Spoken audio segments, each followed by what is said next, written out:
በህልም መሮጥ ባጭር ነው። መሮጥ ስትሮጥ የምትመለከተው ጸሎት ከጀመርክበት ጊዜ ጀምሮ ከሆነ ነፍስህ ከአጋንንት ስራት እያመለጠች ነው፣ ወይም ደግሞ እ፣ የተቅበዘበዘ የሆነ ልትጨብጠው የተቸገርከው አንድ የሆነ ነገር አለ፣ ግን የገባህ ነገር አለ። መሮጥ እንዳለብህ ገብቶሃል።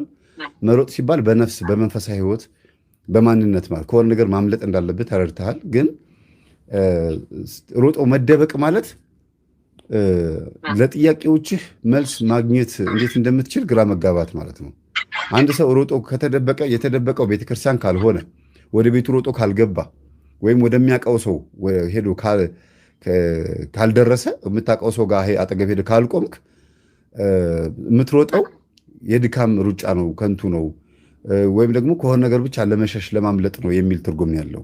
ግን ወደምታውቀው ቦታ ሁልጊዜ ስትሄድ አሁን ተራራ መውጣት ካለብህ እዛ ተራራ ላይ የምታውቀው ሰው ካለ ገደልም ይሁን ምንም ይሁን ብቻ የምታውቀው ሰው ድምፅ ከሰማ ጥሩ ነው፣ ወደዛ ሰው ከሮጥክ።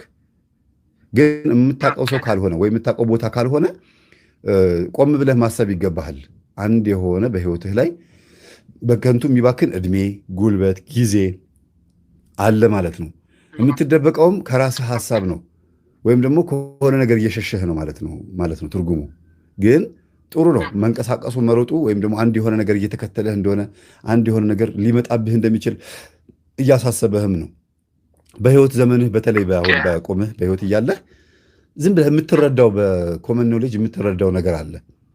ያንን የምትረዳውን ነገር አሳድገው ወይ ወደ መንፈሳዊ ነገር ገልብጠው ማለት ነው። ዝም ብለህ አትሩጥ፣ ቆም ብለህ አስብ። ሩጫህ መልካም ሆኖ ሳለ በከፊል ደግሞ ለሆነ ነገር አካፍለህ ማሰብ የሚገባህ አንድ ነገር አለ ማለት ነው። ግን ገና ጸሎት እንደጀመርክ ገና ወደ ጸሎት እንደገባህ ከሆነ የምትሮጠው መናፍስቱ ሸሽቶ ደንብሮ ሲሄድ ሲደነባበርክ ስጋህ ላይ የተጣበቀ መንፈስ አለ። ብዙ ጊዜ ስጋ ላይ ሆኖ የሚያስጨንቅ መንፈስ አለ። ምንድን ነው ይሄ መንፈስ? ምን አይነት ባህሪ ያለው?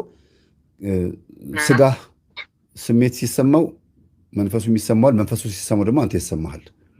አንተ ሳትፈልግ ሀፍረተ ስጋ የመቆም አንተ ሳትፈልግ ካፍህ የሆነ ቃላት የመውጣት አንተ ሳትፈልግ በህይወት በሰውነትህ ላይ በማንኛውም አካላትህ ላይ የሆነ ሳትፈልገው የሚመጣ የሚታዘዝ ነገር አለ። ያ ሁሉ የሚያሳየው ስጋህ ያንተ እንዳልነበረና የተቆጣጠረ ኃይል እንዳለ ነው። ያ ደግሞ በስግደት ነው የሚወገደው።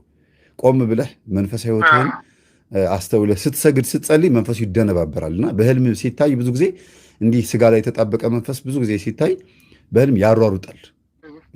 እና ነፍስ ነች የምታየው። መንፈሱ ሲሮጥ ነፍስ ነች የምታየው። ነፍስ ላይ ከተቀመጠ ግን በህልም ይሄን ነገር ማየት በጣም ከባድ ነው። ነፍስ ላይ ከተቀመጠ ወይ በገሃድ በስነስርዓቱ እንዴት ነው? አንዳንድ ጊዜ እጸልያለሁ እምቢ ይለኛል፣ እፋልማለሁ፣ እጋደላለሁ፣ የሆነ ጾም በቃ እንደዚህ በጣም እሮጣለሁ ግን እምቢ ይለኛል የሚሉ ሰዎች ወደ ነፍሳቸው የተጠጋ መንፈስ እንዳለ ማሳያ ነው። በአንድ በኩልም ስታስበው ደግሞ የሚጸልዩት የሚሰግዱት ዓላማ የሌለው ጸሎትና ስግደት ስለሆነ ሊሆን ይችላል። ዓላማ ማለት ምንድነው? መጀመሪያ የነፍስ ጉዳይ፣ ከዛ የስጋ ጉዳይ፣ ከዛ ደግሞ የቤትና ምድራዊ ጉዳይ። ስጋ ጉዳይ ሲባል ይህ ስለ ስጋችን ስለ ማንነታችን ማሰብ፣ ስጋን የማጽዳት ከዝሙት ከሐሰት ከምናምን መጽዳት፣ ከዛ ቀጥሎ ስለ ቤት ማሰብ። እንዲህ ቅደም ተከተሉን ከጠበቅ ነገሮች ይስተካከላሉ ብዬ አስባለሁ። ያው የምትለዋለህ ነው ያለ ነው ይሄ። እሺ ሁለተኛም አጭር ናት። ትናንትና ያለው እንኳን አጋጣሚ ትናንትና ጊዜ ነበረኝና ከስታስመጣ ከዛ አርጋኖ ጸልዬ ተኛውና አርጋኖ ጸልዬ ትንሽ ተኛው። ከተኛው በኋላ በቃ በህልሜ በቃ ሁሌ እንቅልፍ ብዙ አልተኛም በብዛት ግን አይመጣኝም እንቅልፍ። ግን በተኛውበት ጊዜ ደግሞ አንዳንዴ ማልመው ጊዜ አለ። አሁን ትናንትና ያለምኩት ስራ ቦታ ሄጄ በትክክል ስራ ቦታዬ ነው በህልሜ ያየሁትና እዛ ስራ ቦታ ሄጄ ኢንፊጅን አለ አይደል? ይሄ ኢንፊጅን የሚወስዱበት ግሉኮስ እንደዛ መርፌ ያለው ጫፍ ያለው የኃይል የምትወስደው ማለት ነው። በዛ ጫፉ አድርጎ እዚህ የእጃችን እንትን ያሉ ስሮች ምን የደም እንትን ያሉ ማለት ነው መተላለፊያ በዛ አስገብቶ አንድ ደም ስር በዛ አስገብቶ ደም በቃ መጥቶ በአፉ ነው የመጠጠው ይመስለኝ። በአፉ ምጥጥ አድርጎ ወሰደው ከደም ስሬ ማለት ነው። ደም ልክ እንደ ደም ስትሰጥ የሚረጭ ደም አለ አይደል? እንደዛ ያየሁት በህልሜ ሆኖ ግን በቃ እንደ እውነት ነው የሚመስለኝ። እንደዛ ሲወስድ አየሁ። እዛ ስራ ቦታችን ነው የስራ ቦታችን መግቢያ ምን ደምህን የወሰደው ደማው በደም ስሬ በቃ ልክ እንደ ኢንፊጅን የሚገባበት እንትን አለ። በሱ አድርጎ መጥቶ በቃ ደም የወሰደው ልክ እንደምታየው እንደውን ነው የሚመስለው። ደግሞ ማን ነው ለይተኸዋል? ሰው ለየሁትም ግን እዛ ስራ ቦታችን ሆኖ ስራ ቦታ እዛ መግቢያ ስራ ቦታችን ከመግባታችን በፊት ሰዓት እስከሚደርስብን ቆም ብለን እንትን እንልበታለን እንጫወትበት ምናምን። በቃ እዛ መግቢያ ሆነ ከመኪናው ወርጄ ቆሜ በቃ እሱ ነው የሚታየኛለ በደም ስሬ በቃ ደም ሲወስድ ብቻ። አዎ ብዙ ጊዜ ደምህ ፈሶ ወይ ውሻ ወይ የሆነ ሰው መጥቶ ደምህን ወይ ሲረግጠው ወይ ውሻ ሲልሰው ወይም ደግሞ የሆነ ሰው አሁን ደግሞ ሻል ብሎ ደምህን እንግዲህ በሳይንሱ በስሪንጅም ሊሆን ይችላል ሲወስደው ከታየ ከህይወትህ ላይ የሆነ የተካፈለህ አንድ የሆነ ነገር አለ። አንተ ሳትፈልገው የሆነ የወሰደብህ ነገር አለ። እድሜም ሊሆን ይችላል፣ ጊዜህን ሊሆን ይችላል።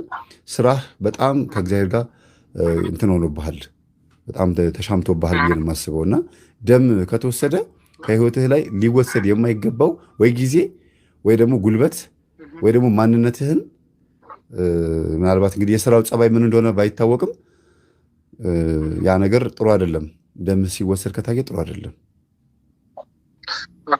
የስራ ጸባይ ምን እንደሆነ አልጠይቅህም። በእርግጥ ግን ብዙ ጊዜ ስራው ከእግዚአብሔር ጋር የማይሄድ ከሆነ ሙሉ ጊዜህን በቃ አሁን ለምሳሌ ጾም ጸልዩ ወይም በተለይ ንስሐ ግቡና ቁረቡ ሲባል ኧረ ገና ብዙ ስራ ሰራለሁ ምናምን ይሉና ጠዋት ሰንበትንም ሽረው ስራ የሚሰሩ ሰዎች አሉ።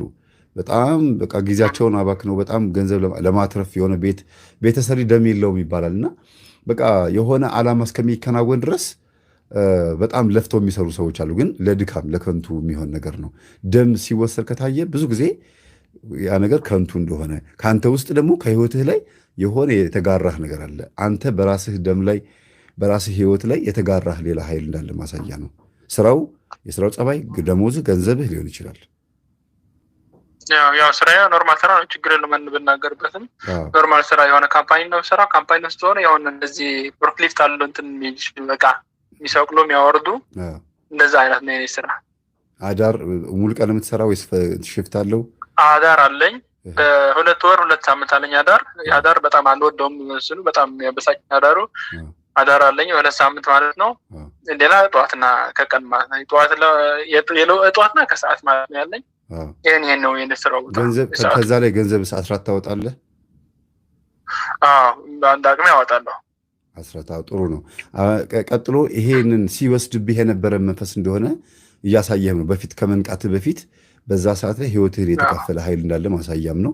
ከጓደኞች አብረህ ከምትሰራቸውም ሰዎችም ሰላቢ መንፈስም አይጠፋም። ብዙ ጊዜ ያንተ የሆነውን ነገር ላብህን ማለት ነው ደምህን ወሰደ ማለት ያንተን ድካምን ህይወትህን ለአንተ ሊሆን የሚገባቸውን ነገሮች የሚወስድብህ ሰው ሊኖር ይችላል። ከገንዘብ ጋር ከህይወት ጋር ከዛ ጋር በተገናኘ ራስህን ቼክ አድርግ። ከህልሙ ጋር ነው እንግዲህ የምነግርህ የእውነት ነው አይደለም ወይም ሊመጣ ይችላል። ለወደፊቱም ደግሞ መጠንቀቅ ማድረግ ያለብህ ነገር እንዳለ ነው የሚያሳየው።